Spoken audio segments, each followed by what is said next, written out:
ક્યાંથી આવો છો તમે? નાના વડાડાથી. નાના વડાડાથી. તો હવે જે આ મગફળીનું વાવેતર તમારે જે થાય છે હા. તમને ભાવ પોષણક્ષમ મળી રહે છે? ભાવ મળતા નથી ભાઈ. યાર્ડમાં આવી તો અહીંયા પગમાં કચરાઈએ મફતમાં લઈ લે છે વેપારીઓ. તો સરકાર તરફથી તમને શું ભાવ મળે છે અત્યારે? સરકાર તરફથી કાંઈ દેતા નથી ભાઈ. સરકાર તો ટેકાના ભાવે કહે છે પણ કેટલો હજી વજન કરે એ કાંઈ નક્કી નથી.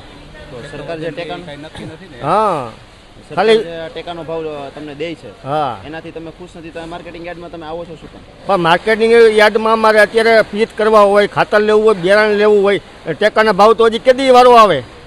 તો આ જે ટેકાનો ભાવ મળતો નથી તમને, હા પોષણક્ષમ ભાવ જે મળતો નથી, હા તો જ્યારે વરસાદ આવે છે તો તમને નુકસાની કેટલી જાય? નુકસાની ભાઈ કાંઈ વધતું નથી. ખેડૂતને 20 મણ થાય ને તો કાંઈ 1 રૂપિયો વધે નહીં હાથમાં.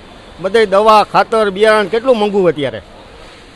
તો આને લગતું જે મગફળીનું પોષણનું જે વાવેતર ને બધું થાય છે, હા હવે જો આમાં તમને આયાત નિકાસ ને એવું બધું મળે હા તો સરકાર તરફથી તમને ટેકાના ભાવ મળે તો તમને સરકાર તરફથી આશા શું છે? સરકાર તરફથી અત્યારે તાત્કાલિક કરે તો થાય, બાકી તો માલ વેચાઈ ગયા પછી ટેકો જાહેર કરે તો શું કામનું હે?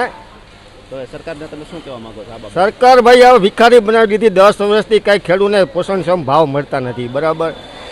બીજી વસ્તુના ભાવ વધી જાય છે. ખાતર, દવા, બિયારણ કેવડા મોંઘા થઈ ગયા.